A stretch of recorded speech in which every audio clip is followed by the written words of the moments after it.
Hi everybody, it's Stewart A. Swerdlow. And Janet Diane Moria Swerdlow. And this is our Expansions News Podcast for February, the second week of February, 2014. And let me tell you something, because you were sleeping when this happened. I had a shovel again this morning, as you know. And there is unbelievable things happening around here in the Great Lakes. Did you know that for the first time in over 100 years, most of the Great Lakes are completely frozen over, and that's very unusual. In a normal winter, Lake Michigan freezes between 40 to 50%. Now it's over 70% frozen. Lake Superior is almost 100% frozen. That's the biggest and deepest lake. Lake Erie is 100% frozen, but it always freezes. So quite amazing. But the problem is, if spring ever comes and it warms up and that ice breaks up, and if there are storms or wind, there will be an ice tsunami along the shores of all the lakes, and that is not a good thing. Bad news for people who live along the shores of the lake. Yes, they will be fleeing. So the good part of it is less lake effect snow. Now, of course, today we're having lake effect snow, but it would be worse if it wasn't so frozen. Are we going to have higher water levels this summer? Well, the interesting thing you said that, because now they're saying the Great Lakes are at the lowest levels ever, and they don't know why. Maybe there's a hole at the bottom. That's what I was going to say. Maybe they get a plumber. Maybe it's going into one of those cracks. A crevasse. Underneath. But that's not good either, because that means something's opening up. And, you know, we're not that far from the New Madrid fault line. So, which I talked about last week, I believe, when they said it's active and we should, you know, which we've already told them. Yeah. So there's that story. And since we're talking about water, Iran. Now, you know, Iran, you know, made kissy-kissy with the United States and the EU and everything was so nice. But now Iran said they're sending warships off the U.S. coast because the U.S. has their ships in the Gulf of the Persian Gulf off the coast of Iran, and they're saying, well, if you can do it, we can do it. But not only that, the Iranians have sent warships to the Mediterranean, off the coast of Africa, and guess where they said they're going next? Where? Antarctica. Everybody's going to Antarctica. So why are the Iranians sending warships to Antarctica? That is an interesting question. We'll find out more about that. Okay? Now, let's talk about the Olympics, because the Sochi Olympics in Russia are going on right now. And as we know, there's been so many problems with hotels not being ready and streets not being paved and yellow water coming out of the faucets and that kind of thing. Bathrooms with their, like, you know, 12 toilets. Two toilets in one Sometimes stall. 12 toilets really? in a room, yeah. Community toileting. Releasing. That's interesting. One of the, I guess it's kind of a humorous thing, that when they had the opening ceremonies, you know, the 5 rings that up there, one of the rings didn't light up. And so the Russians blocked that from television and doctored it up so that when they finally did reveal it or show it, it was all the 5 rings were there. Another interesting thing is that there is no live coverage of the Olympics in the United States. We have to wait until the Russians say that the broadcast can be transmitted here. So I think that's also a little bit interesting.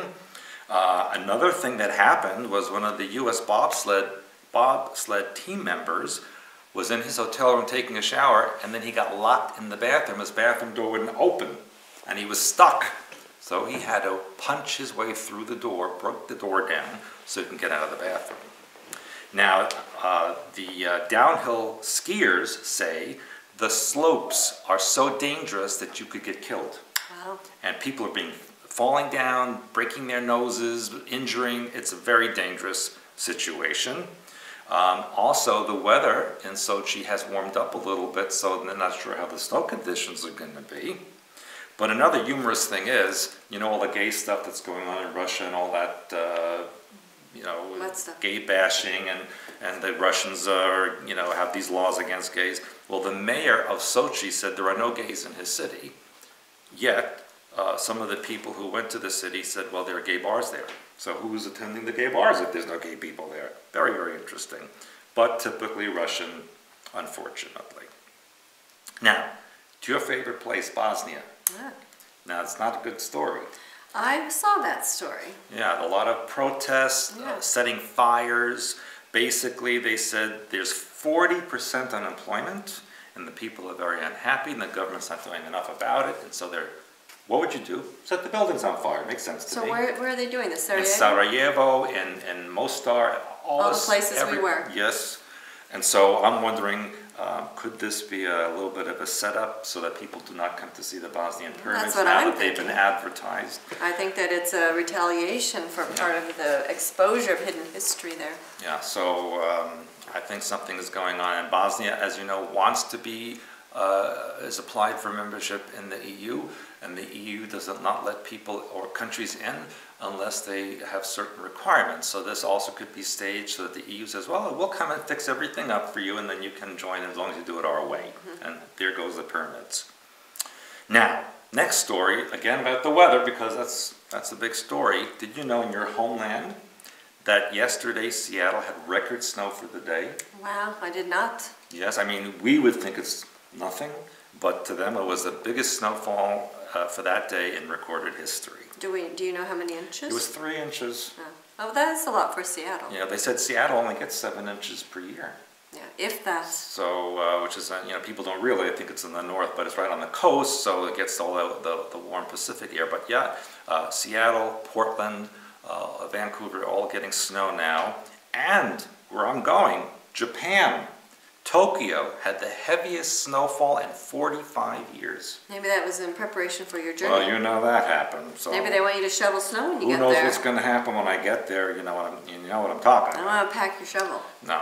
Well, I better take life insurance out on me before I go. Now, just as See, that put a smile on my face. You did, yeah. Relax. To talk about my death makes you smile. That's very lovely. People are reporting, emails I've been getting a lot today, of strange programming dreams, and they want to know why are they getting these strange programming dreams. Well, there has been recently solar storms that have also triggered magnetic storms on the Earth, magnetic energetically. And when this happens, it weakens the human aura field. It makes them not so secure. And so programming can be easily transmitted. So the Illuminati taking advantage of the solar storm, the magnetic storm, and transmitting extra ELF bombardment to download some more programming. I have more things, but I think it should wait till you're done. All right. Well, I'm going to start with space because I know a lot of people have been talking about this massive crater that happened when a space rock hit Mars. Now, this was interesting to me because, as you know, something has to hit really, really hard. And they're saying this is a 100-foot crater snapped by a NASA spacecraft last fall and just now released this week. Because they had time to doctor up the pictures. Apparently, but a 100-foot crater is pretty big. And of course, that's the new thing with us here on Earth, is something's, flying by, it's going to hit us, everyone should be afraid, we're watching it, blah, blah. So I just thought that was an interesting thing. And of course, they picked Mars. So lots of things going on That's in the Mars. hot spot. That's right. Now the other thing, I have some very interesting stories for you this week. The next one is about marijuana being on the rise. As you know, it's been legalized now in a couple of states, and of course marching right along. So now we have snacks that are laced with marijuana, which are raising major concerns, and this was reported in the New York Times, that apparently that there are recreational marijuana stores that sell such things as peach and mandarin elixirs, watermelon dewdrops, silver bags of chocolate truffles, and each of these are really packed with marijuana-infused oils. And so the people, they say they want everybody to be able to have them. So if you're in a smoke-free environment, you can get high on your stuff. Anyway, the issue is becoming that it says that the critics say the regulations aren't strict enough because these products can contain 10 times as much psychoactive THC as the marijuana casual user might take. So for example, they have a highly potent caramel chew that sells for $20, just one, while a package of 10 less concentrated candies might be the same price. They're also doing flavored cigarettes, wine coolers, and all kinds of edible marijuana. No vodka. Apparently not yet. But anyway, they say this is meaning that there's a growing number of children seeking treatment after accidentally consuming these products. Maybe we should have them on our site. I think that's disgusting. So far, it says that the children are becoming strangely sleepy and disoriented, have trouble breathing, so they're being rushed to the hospital, and so that's... Brilliant. Where are their parents? Well, for one woman said she was out with her child at a park. The child found a chocolate chip cookie laying in the grass. And she wasn't watching the child? Well, children can be fast, so by the time she got to the child had taken a couple of bites. She threw the cookie away, and then later on in the day, the child was drowsy, not acting correct. So she took her to the hospital, they took blood samples, and apparently the child had ingested THC. So that's where they figured that the child got it from. At least that's the story I was going to say, that sounds like a strange story. Yeah. I think maybe mommy... It's possible. We don't know. It also says that the state has given licenses, this is Denver, has given licenses to 34 retail marijuana product manufacturers who plan to make everything from lip balm and lotion to chocolate candies. So I think that's interesting because what's going to happen is you won't know what you've got. And people are going to take it everywhere. So that's what I said. Once it happens in a state or two, it's going to continue happening. Now, another story, let's see, well, a couple of them. Mine are always interesting, you know that. Yes, I don't know where you find them. Okay, now we have in California that the drought that they're having there is revealing a hidden city and a glimpse of the past. This particular one is showing the ruins of Mormon Island, which I didn't even know they had. But this was a town that was once submerged when the Folsom Lake was flooded to create a reservoir, which is now emerging that the lake is drying up. And a lot of people are out there who are Mormons exploring their heritage, of course, and they're assuming that's not going to happen again. And then they also talk about the town of Monticello, which was once swallowed up by Lake Berryessa, which is also now emerging, and the town of Comanche is emerging. So the reason I want to bring this story up in particular, because, you know, as you know, we travel in a lot of different places, and wherever we go, I energetically, frequency-wise, whatever you want to call it, I see these places under the water all the time. And now they're telling you, and this is one way that they can hide history. They can go, oh, let's create a dam, let's create a reservoir. They can flood the area, fill it up, and then things are there until they want to get to them. Yeah, but you also know they're discovering things under the ocean. Yes, everywhere. Baltic Sea, Atlantic Ocean. Pyramids off Portugal. So I think that they're getting people ready for things emerging Right. from the water, so that when Atlantis and Lemuria come up, Right, it'll be say, normal. well, that, you know, it's We've been happening all telling you. over. That's right. It's nothing new. You know, it's because of the drought. It's because of the global warming, climate change, Right. all those things. So again, I agree with you. This is a way to get people ready. So they're telling you these things. Now here's something that we have been telling people for a long time. Scientists who are doing research from Emory University, the School of Medicine in Atlanta, Georgia, are now saying that memories can be passed down through generation in our genes. I said that in my DNA class. We've said that for many, many years. Yeah, many They years. have now are telling people that it is possible for some information to be inherited biologically through chemical changes that occur in DNA. So during the test, they learned that mice can pass on learned information about traumatic or stressful experiences. In this case, I don't know how they did this one, but it's a fear of the smell of cherry blossom. How did they measure that? I'm afraid of them too. I don't know, how did they do that? Yeah, when I see cherry blossom, I just run. Apparently the mice do, because they're saying they're passing that on. So we've been telling people for many years that programming is passed down, memories are passed down. So, you know, they're opening you up to this information so that you can figure out for yourself what's happening. Now this is another thing, and it's kind of based on what we did yesterday in a way. That's why I pulled this out. What did we do yesterday? We had an interview with Aradia spouses. Yeah, we'll talk about that in a minute. Well, I'm going to talk about some of it right now. Oh, okay. Because this ties right into it. You know, they claim to have a language of radiation. And she claims to be able to speak that language. And that it's she filled did with, on the interview. And actually, I saw that you posted today on Facebook another clip of her speaking that language. It's very fascinating. It's very interesting to me. And, you know, the jury's out as far as Stewart and I, but there's something there. We're exploring like you are. But they're not, you know, nutty people. They know what they're talking about. They know what's going on some level, and that's what we want to see for ourselves. So anyway, here's a mysterious book I was reading about that nobody can read or decipher. It contains 360 pages based on an imaginary world, and it comes with hand-drawn pages and so forth. The novel is called, and this is where you're going to come in, Codex Seraphinianus. It's an illustrated encyclopedia of a mystical and undiscovered world. Now this work actually has an author, Luigi Serafini. Gee, you think you got the name from there? Maybe. A noted Italian artist and industrial designer. He published this in 1981. It took him 30 months from start to finish, and he completed the codex over a period of 2 years. And he claims he wants to see what it was like for children who see things but don't understand the language. So this is out there. Now we also have been hearing more about the Voynich manuscript. That's been out there for many years, correct? Yes. They don't know where that came from. So it made me think about even our archetype work that we do. For example, the personalized complex healing archetypes and these other archetypes. These are other languages. We already know about the Roman alphabet and Cyrillic, and of course the Asian type alphabets. But now they're introducing more. And the Aradia couple, because they have their own alphabet and language, made me think of this, because when I tell people about us, and of course I believe, and I know in my heart of hearts, we are the real pebble that you can hide on a beach. When I first started studying metaphysics many years ago, decades ago in fact, you couldn't find any metaphysical thing anywhere. Now it's everywhere, so it becomes more challenging to discern what's true and what's not. So oftentimes people go through a plethora of experiences before they find us, because we're the real deal and our stuff works. All this other stuff is kind of garbage, the New Age programming out there.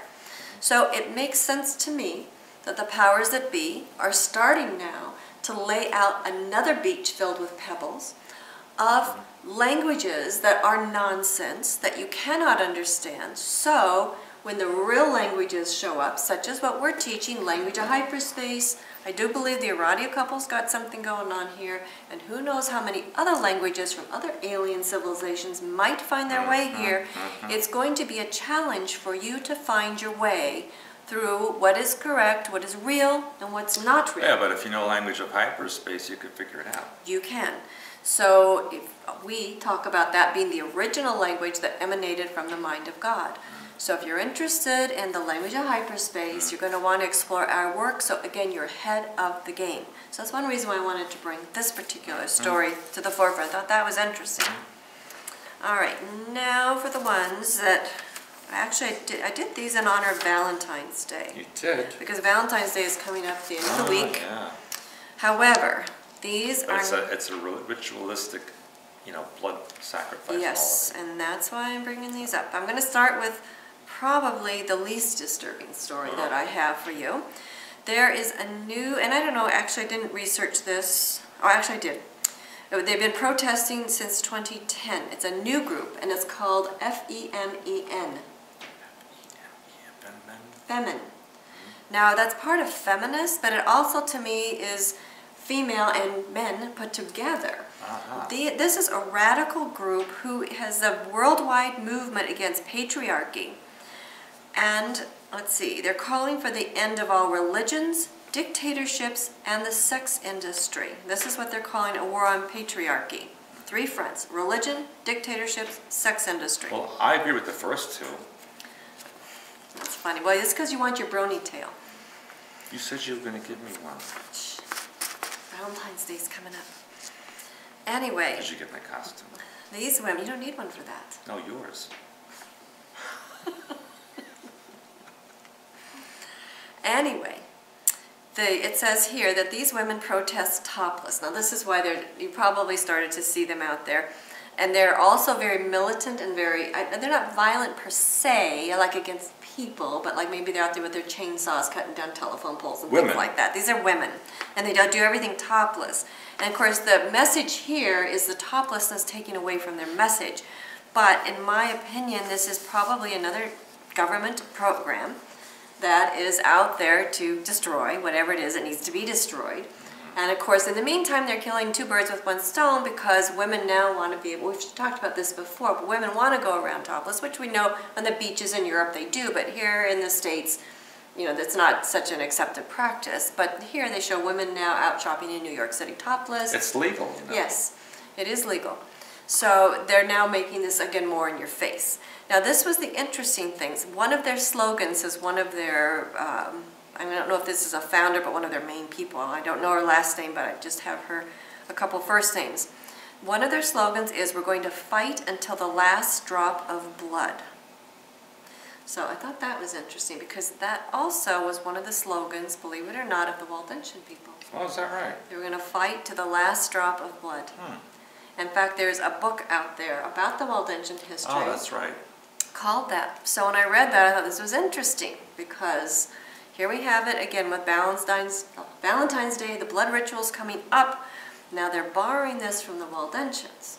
So that's again a way of taking the motto of something a long time ago, bringing that back, and going back to the genetic memory story. It's going to be bringing up genetic memories of people from that lifeline, that time period, regardless of whether you were on the Catholic side or those others who joined with the Catholics to fight against the Waldensians, or vice versa.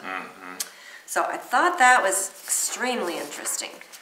Now, to more Valentine's Day stories, and since you're going, well, maybe I'll save this one for the last, because since you're going to Japan, that's my last story I decided. So here's the next one. The next one is called, it's a new trend for females. It's called free bleeding. I don't think I want to know what that means. That's the term refers to a woman who's menstruating and chooses not to use any feminine products. That's very smart. And just let the blood run. Yeah, that's brilliant. Wherever. Flow freely out of her body, I guess, staining her clothing and running down her thighs. And people do that. That's what they said is the new trend. And they go to work like that. Extreme feminist bloggers and activists everywhere, it said. We should put them in the Shark Tank. Well, it has to do with it has to do with the blood rituals. These are, here we are February, and they're bringing this stuff out. Now the last one, I'm going to tell you this because you have to be very careful what you do in Japan. Because what happens in Japan stays in Japan. Well, you're going to want to watch out because this says there's a disturbing new trend in Japan where women mix spit, hair, and menstrual blood in chocolates that they make for men on Valentine's Day. Because they want to imprint their energy? That's right. Now we've talked about in True Reality of Sexuality how females, once they have sex with a man and the semen is in the woman, it imprints her with his energy. And even when I was in high school, I remember the guy saying, "Oh, if you sleep with somebody, you can never get rid of them." And this is why, because they're imprinted with the energy of the male. They absorb that. Tell me they don't put it in sushi. Well, this so far is... I don't have chocolate, but I'll have sushi. So far, this is the chocolates. And this, what it says here, it's called Hanmai Choco. Well, that sounds like it. Which translates to True Feelings Chocolate. So one woman posted, and they don't say where she posts, "This year I'm praying that I can succeed in love, and the time has drawn near when there will be lots of boys around who will eat my scary handmade chocolates that I've made by mixing in my own blood and spit without them even knowing it." This is why they have Godzilla. Yeah. To stomp on people like that. Well, anyway, so I'm just telling you, because we're going into Valentine's Day, you're going to go to Japan, we're into blood ritual type of things. You told me now. And we've shown a lot of things what is happening with blood, and it's not going to stop because this is all a part of the New World religion. So who knows what we're going to find where, but anyway, that's horrible. That's what's happening I'm going to around make the my world. own sushi when I get there. I hope so. Yeah. Okay, so that's the end of my story. Oh, yeah. Well, do we want to... Well, first. Because we have a surprise for you. First of all, I want to say that we had a really fantastic interview with the Aradia couple. Yes, very interesting. And I learned a couple of things. I don't know if I agree with 100% of it, but some of it made a lot of sense. It makes sense and it's interesting. It's something I know I'm going to be... And I was fascinated. They actually drank radium water, and they said that, and then she used the Geiger counter and showed that the body did not actually emit any excess radiation because of it. And so in light of your story on the marijuana in the food, and in light of the Aradia couple eating, so I understand that you'll be having a cooking podcast mixing radiation and pot in your new souffle. Is that true? Well, I think that's probably a rumor. I hate to... Janet's radiation hot pot. Hot pot, yeah.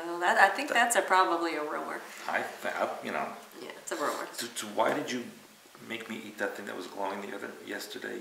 That was a hot coal. Yeah. And I'm just going to tell everybody because, I was complaining that my body hurts from shoveling and everything. And the truth is, it's because you beat me. No.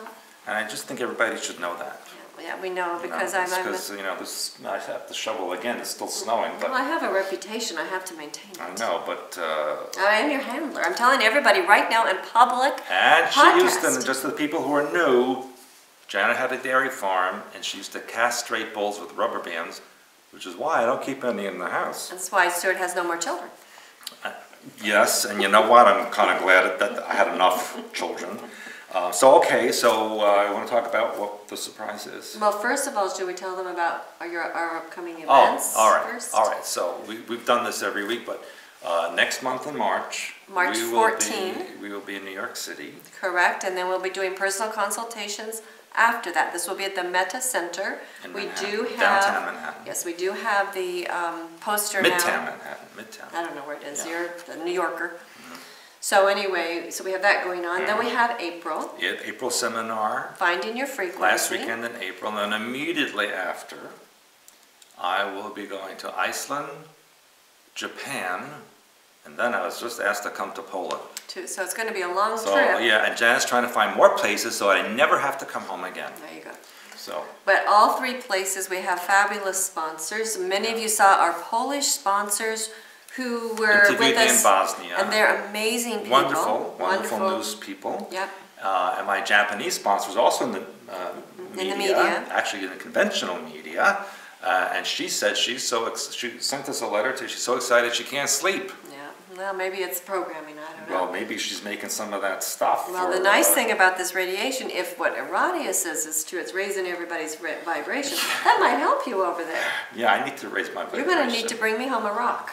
Yeah, I'll give you a rock. I want a radiated rock now that I've seen Radia's stuff. I want to explore that a little bit. Why don't you go look for uranium and start digging? I'll have that for my podcast. I'll be set. I'm telling you, next cooking podcast, radiation. It's possible. Who knows? You'll be getting a new microwave. I'll be glowing.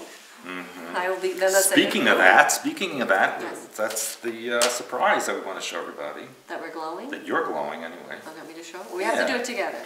Well, first, why don't you give the background about it? No, you give the background. And then we'll do 1, 2, 3, and then we'll both show together. Well, yes. We had a very lovely artist who was in our OMG, and what she did for us was paint our portraits. Oh, I wouldn't have told them. I just said a 1, 2, 3. Well, okay, 1, 2, 3. Here it is. Here we go. Can you tell who's who? Which one is which? Don't forget about me. I'm more beautiful than you. Smack, smack. So, actually, I like the way I look on this. I might just cut it out and paste it on my face. We can make those full body masks. I wear it to Japan. Yeah, one that goes from they there like down that there. kind of stuff. Yeah, and then we can cut out little armholes for you on each side, and you could walk around. So here's a question. What do you call it? A survey that for the audience. One of the things they want me to do in Japan is go on a TV show about UFOs and but she said, of course, in Japan, all TV shows make fun of the guests. So I don't know if I should do it or not. Oh, absolutely. What do you think, people? Write in. Should I go on a Japanese TV show where I will be made fun of? Yes. Because that's so unusual for that to happen. That's why I said you're used to it. Anyway, let's do it. At least I won't know what they're saying. And it's official and it's out in the open instead of behind your back. They probably have me dressed up like Godzilla.